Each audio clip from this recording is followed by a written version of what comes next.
So I'm really excited for Jim Davis to be joining us from San Diego County. Again, I guess, Jim, you can share if you want to about how far back we go. Farther than either of us would like to admit. Right. Go ahead. Okay. Well, I'm going to be talking about biocontrol in citrus. And I first want to do a little bit of looking back as to how we got to where we are. So I'm going to start my slideshow now. Well, I'd like to switch back and forth a little bit, so I may be doing that. But when I do, I just would like you to indulge me if it's a little complicated to make the switch back and forth. We're not apologizing. Since all of us first Zoom webinar. Yeah, since all of us are amateurs at this. Yeah. So I'm going to go ahead and share my slideshow. Remember, it's all good. Okay. It's all good. So let's see if we can't get this going here. All right, there we go. So in the late 1800s, the citrus industry in California was threatened by a newly introduced pest called the cottony cushion scale.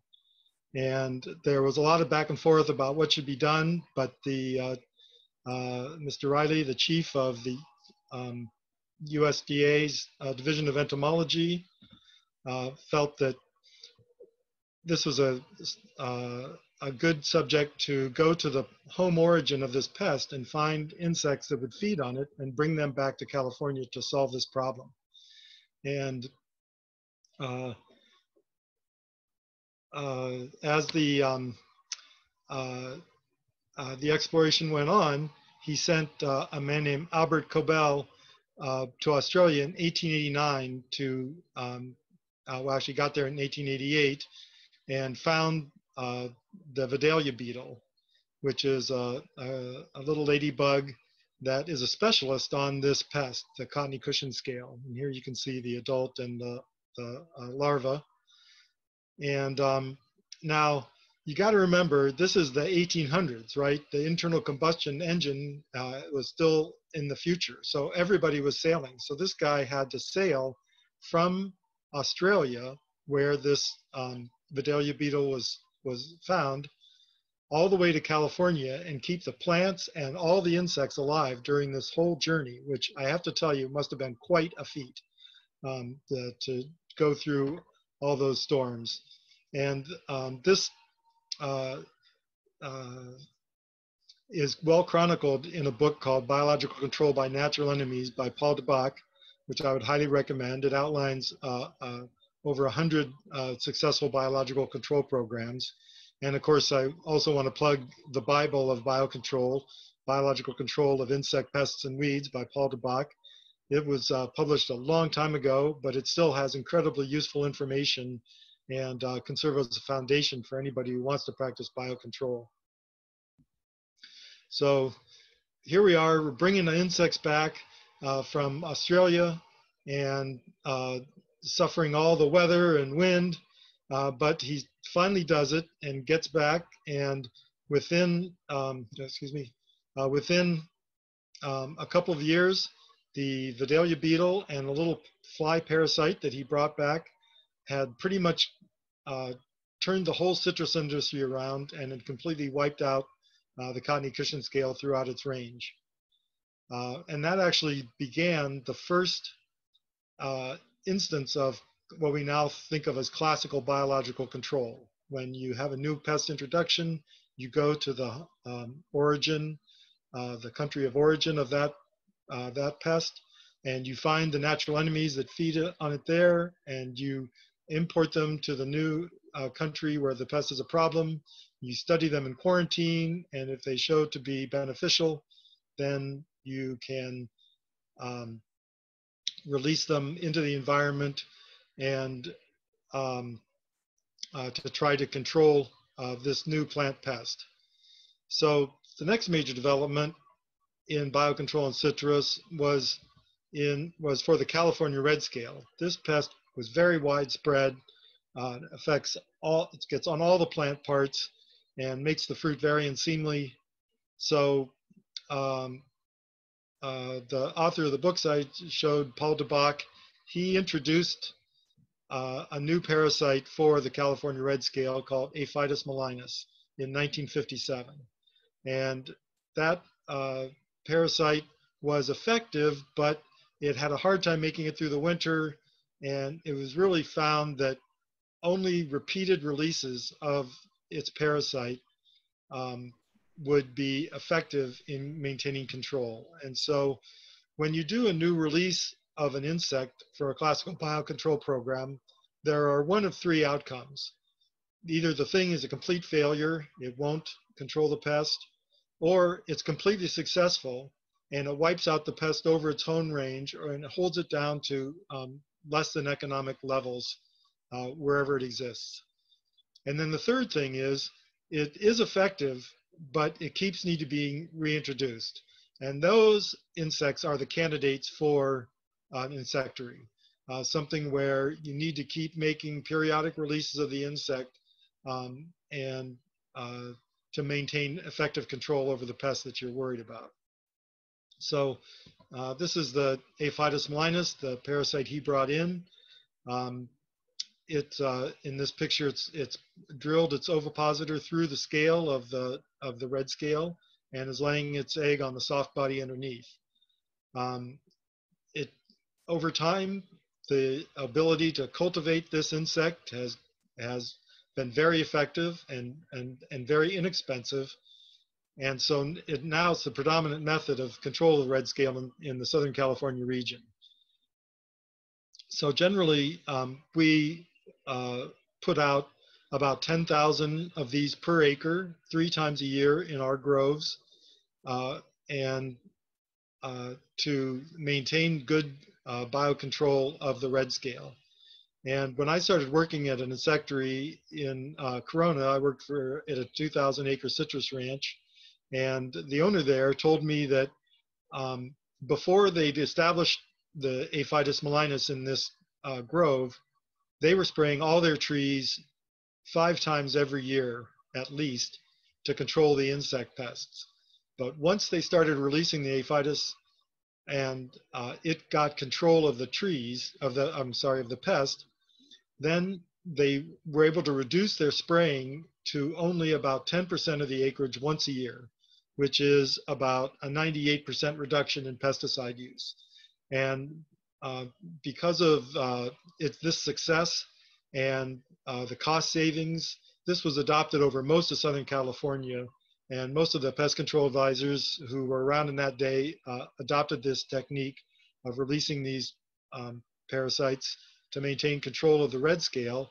And because we weren't spraying that initial spray to control red scale, we found that many other insect pests would remain under biological control without any additional input from us. So that's the key reason why this thing became so successful, because it turned out that by spraying for one pest, we were wiping out the beneficial insects for many other of the pests, and then those pests became out of control and needed a pesticide treatment, which perpetuated that cycle. And this is called the pesticide treadmill. And so through the 80s and 90s, essentially we got off the pesticide treadmill in citrus in Southern California. So there are still some groves that we have where we make a thrips treatment almost every year, that we have bad problems in that grove. But generally that was the only treatment we were making on a regular basis. You know, there's always an occasional other pest that gets out of control that we would need to treat, but mainly we were relying on the beneficial insects to do the work of pest control in our groves. So as time went on in citrus, we learned that we needed a couple of other tools to try to get more complete biocontrol and reduce the number of sprays, because essentially the paradigm became spray only when necessary, because mostly what it does is mess up the whole the whole pest control operation and program. So we found that a ladybug called Cryptolaemus, also known as the mealybug destroyer, was very effective at controlling mealybugs in citrus. We use a rate of about 500 per acre, and usually we split that into 2 releases of 250 so that we get good establishment of the Cryptolaemus. But in crops such as grapefruit in the late summer, where the fruit touch and there are ants, these mealybugs can build up to tremendous populations, cause a lot of sooty mold and spotting on the fruit. And so it's really a serious problem that we've been working on and mostly have a good handle on using Cryptolaemus. The other predator that's more recently been introduced is Rhizobius. And this is a small ladybug, which is a specialist on scale insects.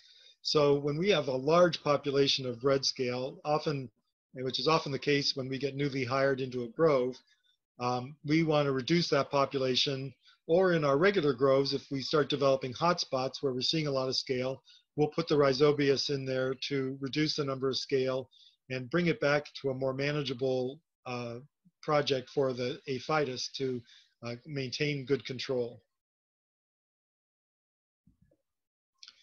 So as people have mentioned, and many are probably aware, the Argentine ant is a real problem with biocontrol, since they will protect the plants where these pest insects are growing and the pest insects themselves from the beneficial insects. And they're pretty non-discriminatory. They recognize most of these small parasitic Hymenoptera as enemies, regardless of if they're specifically parasitizing the ant's food source, which is the honeydew or the excrement of the sap-sucking insects like aphids, whiteflies, mealybugs, and scale insects. And so in order to make biocontrol effective, one of the main goals is to get good ant control. And I know that we have a speaker later on today who's going to be talking about that subject in particular, but this has been a real issue with trying to get biocontrol to work effectively. Now, there are other pests of citrus, which I said can occasionally become a problem, but these are ones where the ants are really going to be tending them. These are the soft scale insects. They produce copious amounts of honeydew, and that really drives the ant population to protect them and can cause flare-ups. So in the conventional market, we've lost chlorpyrifos, which was one of the main ant control products that we would use to spray on the trunk and on the ground right at the base of the tree, which used very little material but was very effective at reducing the ants. And so I'm working with the new entomologist at UCR, Monica Rivera, to try to come up with some new solutions for ant control, both conventional and organic. So there's other hemipterans, the aphids and whiteflies, which are generally under good control, but which can flare up. And generally in the spring, we get a big surge of aphid on the flush growth.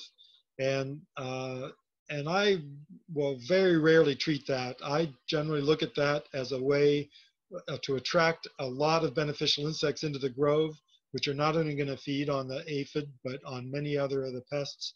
So I really see them as a way to kick off the population of biocontrol agents in the orchard every spring. And then we still have some challenges for biocontrol. There's a parasite in our area for citrus leaf miner, but it rarely controls the pest, and we could really use some more effective parasites for this pest because it does require treatment for the younger trees, usually up to 6 years old, and we could avoid that entirely if we had a good biocontrol agent for the leaf miner. And then the other one, which is particularly problematic, is rust mite or silver mite. And we don't really have any good biocontrol agents for it. I'm going to be testing predatory mite this year on some on a lemon block where I have persistent rust mite problems, and there are other insects as well that we could really use a better natural enemy complex. So then all that was all well and good. We were off the pesticide treadmill, but now we've got the new pest, ACP, and the citrus industry has essentially agreed that an area-wide treatment program is going to be the most effective way to keep trees healthy and to keep the citrus industry alive and thriving in California. And the chief scientist, Beth Grafton-Cardwell, who was responsible for the development of this program, toured around the state and talked to PCAs, and I was included in those conversations, and to develop this program. And like I say, that was 8 years ago, and we've actually learned a lot since then about ACP, its population levels, and what's going on with it in California, which has been a much, much different experience than they had in Florida. We have not seen large raging populations of ACP. Usually when you find them, there's only one or a couple on a plant. And I personally think that that's because we have such a vigorous natural enemy complex that we've developed since the 80s to keep all of these other pests in check.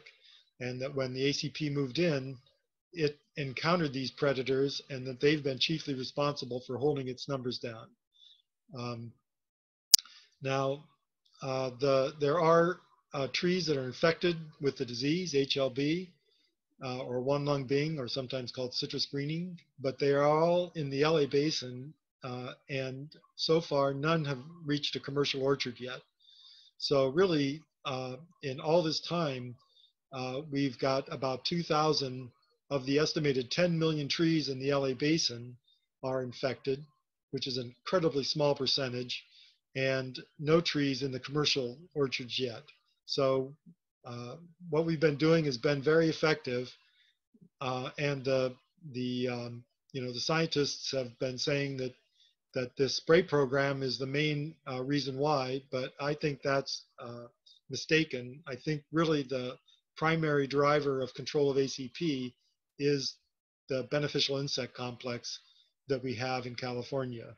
And that if we're going to double down on a method of controlling them, we should use the beneficial insect complex as that vehicle, especially when the disease is uncommon, because this gives us the opportunity to learn how to suppress ACP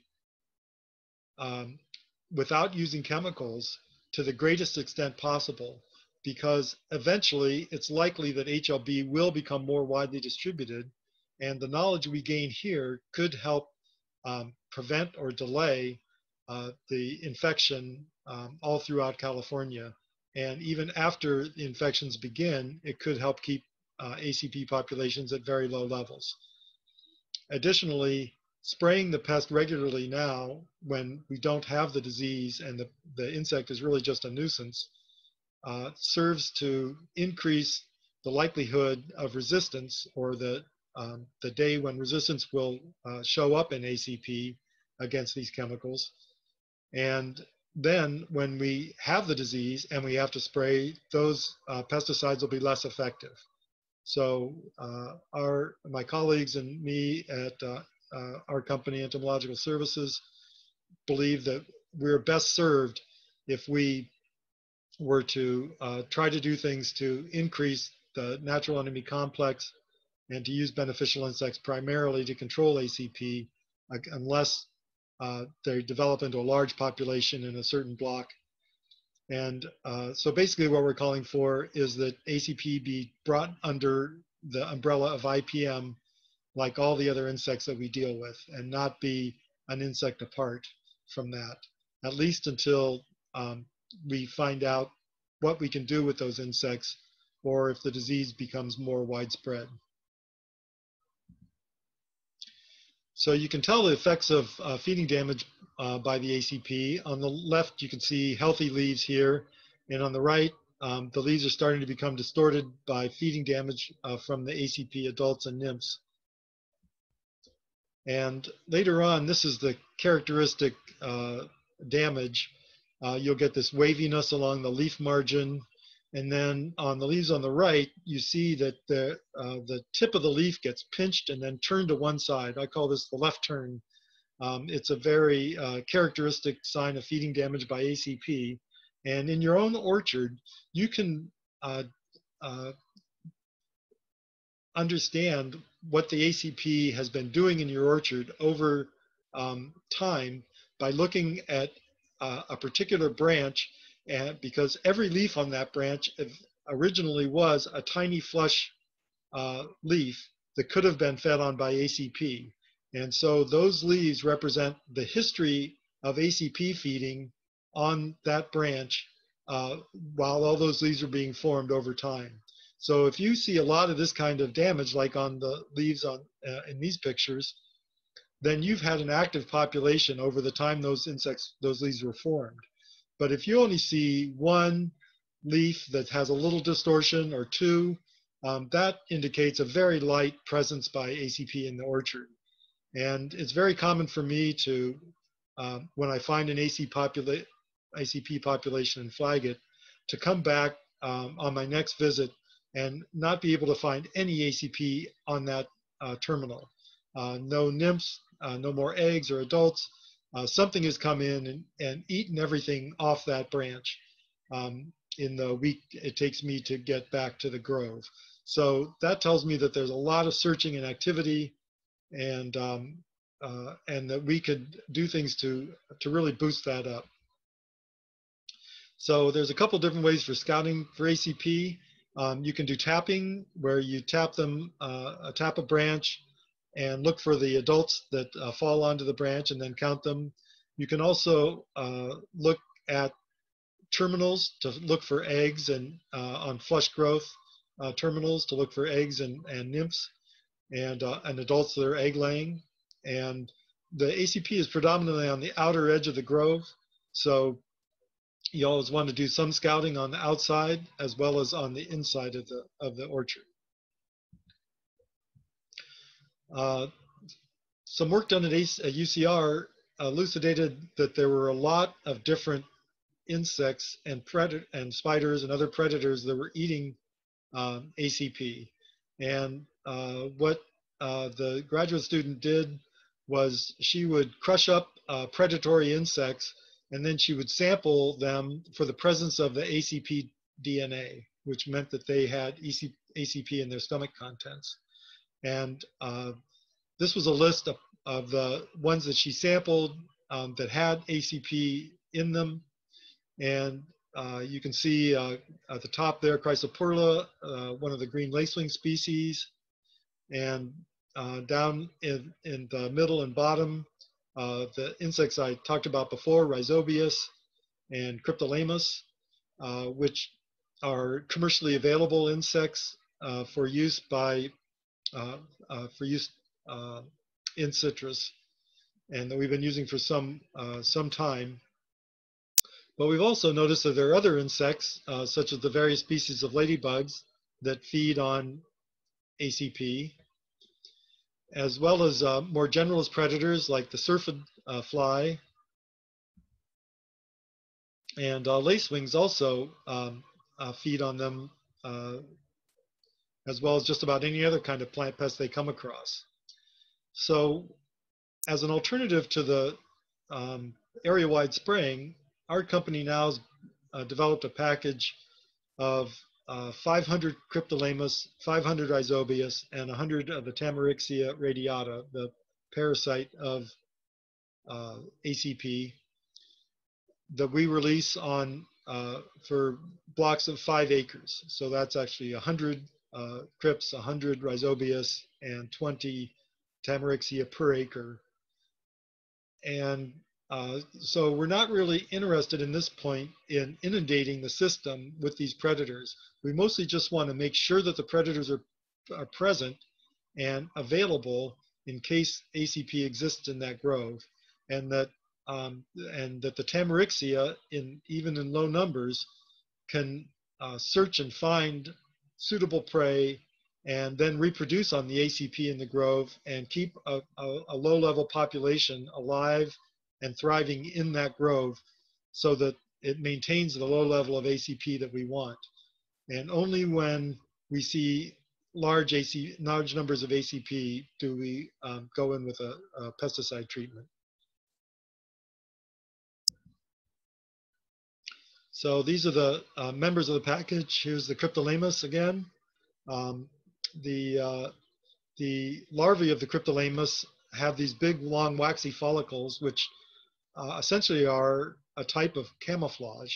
The ants, when they tap a mealybug, they sense the waxy material on them and recognize them as a good bug, a bug that they are protecting. And when they tap the Cryptolaemus, they get that same waxy response. So they leave the larva of the Cryptolaemus alone. But if they come across the beetle, just like any of these the other ladybugs, they'll start attacking it, and they can't really do much damage to it, but they bite the legs and the antenna, and they essentially make it very uncomfortable for the ladybug, and so the ladybug flies off.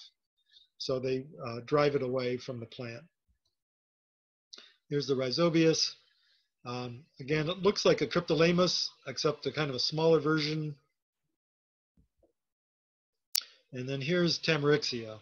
And on the left is the exit hole that Tamarixia leaves, which is characteristic of that parasite and an excellent sign that you have Tamarixia in your grove. Now there is another parasite also, which has been released but is not commercially available. And it also leaves an exit hole, but the exit hole is in the abdominal end, or the opposite end from the Tamarixia. So that one's a Diaphora incertus, and you can tell the difference by the position of the exit hole. So you can also release lacewings. We don't use lacewings generally because there's, in our groves, which have a very rich complex, there are generally a lot of lacewing, but we have put lacewing out, and in areas where we don't find them, we will release them at rates between 2,000 and 10,000 per acre to try to boost up the population of the green lacewing, because it is a very effective parasite of the or predator of ACP. And the brown lacewing is another one in that group, and both the adult and the larvae of the brown lacewing are predatory. They're commercially available. Now, what can we do to help these predatory insects boost their numbers up in the grove and make a more rich complex of natural enemies so that they will control the pests without our intervention? Well, first we got to remove the ants, okay? The presenter is going to talk later about that.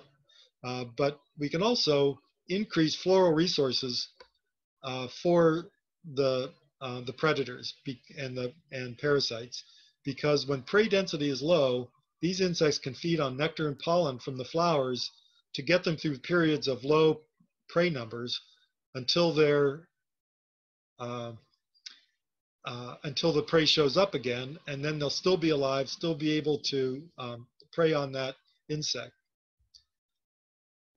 So this was a slide taken from the Tree of Life Nursery in Orange County, which sells California native plants. And if you want to try to increase the floral resources, native plants are a good choice, but there are many, many types of plants that can be used. So I took one example of some plants that are available and have open flowers in May. So really what you want are overlapping flowers all year long, so that there's never a day when one of these predatory or parasitic insects is going to look for a flower and can't find one. And you can plant the plants in areas where a tree has died or is missing, or in areas that haven't been planted into the orchard for some reason, like around buildings, on the edges, and just any area that's available to try to increase the biodiversity of the orchard and the natural enemy complex. So here's an example. If you were to do that, I picked out one flower from every month, and this might be a list of plants you could use. But a lot of more research needs to be done on which one of these are specifically attractive to the predators and parasites that are most important for citrus pests. And I've spoken with the researchers about this, and I'd really like to keep pursuing this type of research so we can find out how we can assist our allies in this in pursuit of controlling these plant pests. So that's the end of my presentation, and I want to thank you for listening, and also say that by enriching the biodiversity and natural enemy complex, I believe we can keep ACP at bay and keep our orchards healthy and productive. Thank you very much. Wow, Jim, thanks so much to you. If there's any questions? Let's see if Brett, can you? Devin, what is Devin asking? Who are the UCR researchers helping you with the ants? Is that Monique Rivera? Yeah, Monique Rivera. Mm-hmm. Right. And then her lab, and also Mark Hoddle has done a lot of work with the hydrogels for ant bait disbursement. So there's been quite a bit of effort, but nobody's really taken up this idea of trying to enrich the beneficial insect complex specifically. Devin, I'm going to promote you to the panel in case you want to have any more conversation or, yeah, promote to panelists. Yeah, I was just very interested, particularly about the ants. I think everyone who knows me knows that I'm interested in ant control, and I've talked to Jim Davis about that before. So I might get in touch with Monique Rivera and Mark Hoddle to find out what they're doing. Right. For those who are following this closely with what the university is doing, we had a delightful conversation with Dr. Rivera, and there is a YouTube video of her being interviewed about the ACP and the HLB. It's excellent. And that's available on YouTube? Yes, it's available on YouTube. Just Google Monique Rivera, UCR, ACP, HLB, and be entertained. Very upbeat. Her take home for us was, what we want is marketable fruit. That's the measure, right? So other questions, do you see, Brett? Yeah, there are a couple that have come in.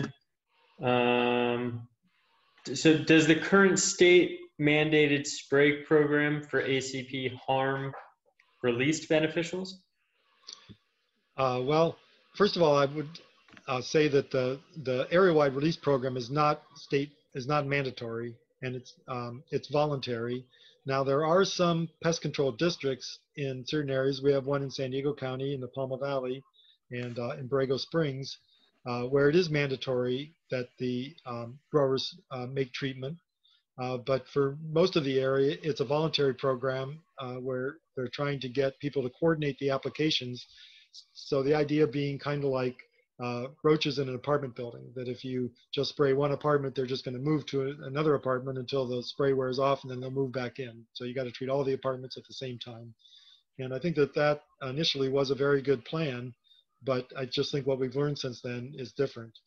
Now, as far as harming the released insects, they do harm any insects that were released or any insects that were there already. And so to kind of counter that, we, in the groves where our growers want to treat or are required to treat, we will generally, about 6 to 8 weeks after the treatment, we'll make a release of the beneficial insects to try to reestablish them in the grove, because we've seen flare-ups with white flies, red scale, red spider mites, and other pest problems. But unfortunately, because of this, 2, 3, or 4 treatments a year of an insecticide for ACP, it's essentially putting us back on the pesticide treadmill. And so that's why we're trying to get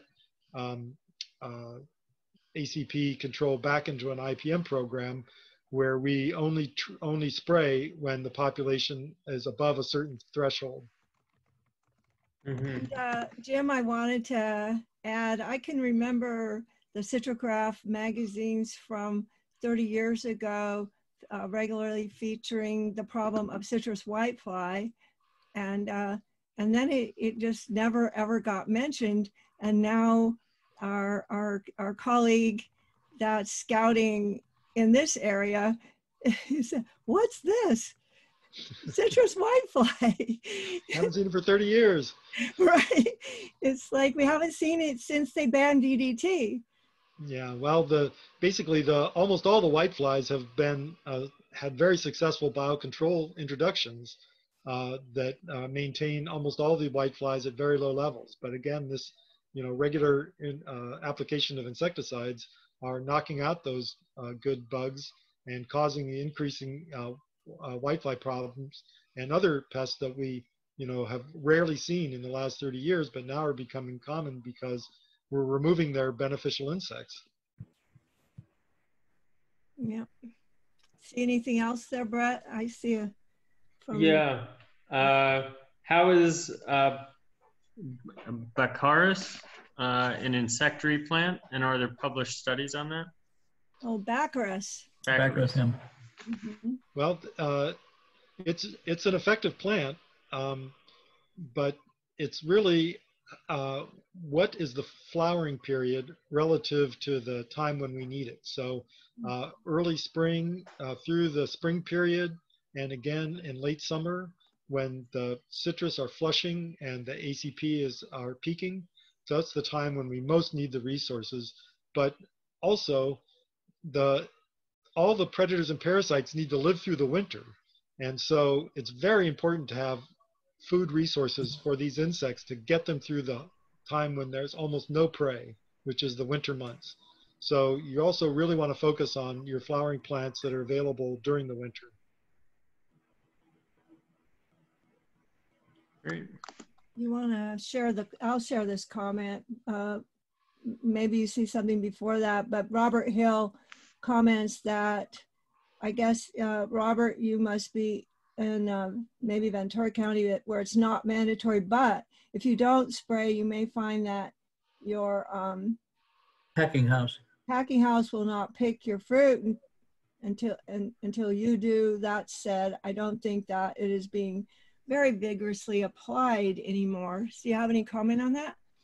Yes, basically the state tried to get the packing houses to be the enforcement agency for this spray program. That there was a compliance agreement, and you were supposed to treat your grove, for the program sprays, so that that the packing houses would be monitoring and then refusing to pack growers who didn't make the application.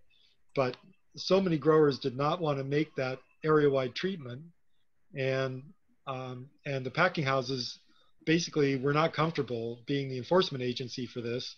So they essentially have, for the most part, stopped. Now, there are some serious exceptions to that. If you want to move your citrus from an area where ACP is common, like San Diego County, and pack it with, say, wonderful citrus up in the San Joaquin Valley, where the ACP is either rare or non-existent, then you have to do a treatment and pick your fruit within a certain time. I think it's 7 to 10 days after the insecticide treatment, to make sure that you're not moving ACP from the area where it's common to the area where it's rare. So, but with that exception, most of the packing houses are not seriously enforcing this protocol. Yeah. Ron has one more comment, and then we better move on to our next speaker, Michael.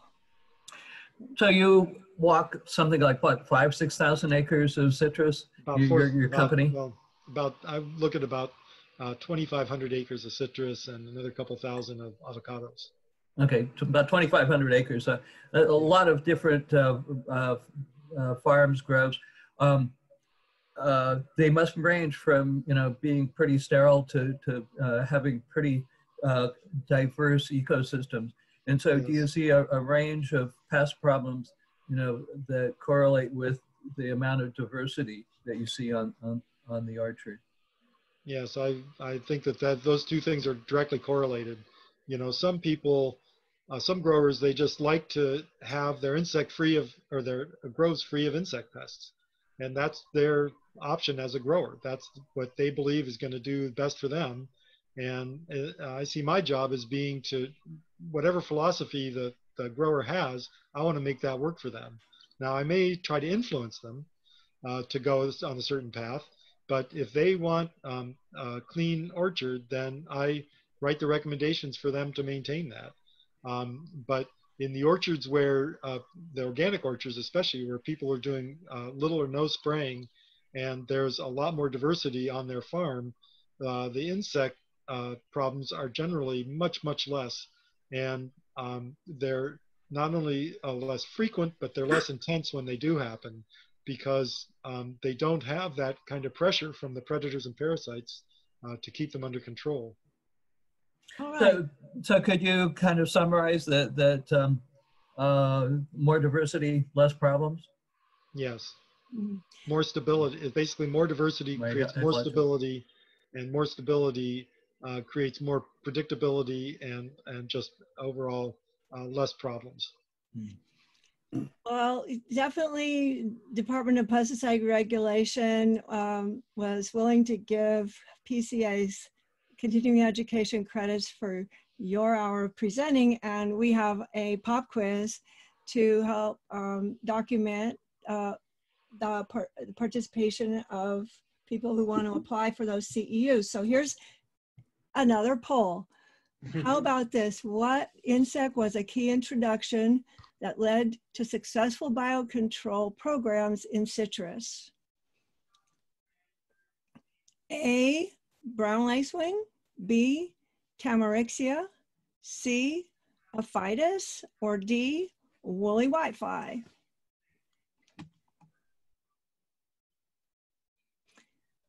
So I was banging these out really quick on my other computer, and I put too many L's in biocontrol. Anyway, minor problem. I'm really happy to see that this poll is attracting a lot of pretty strong answers.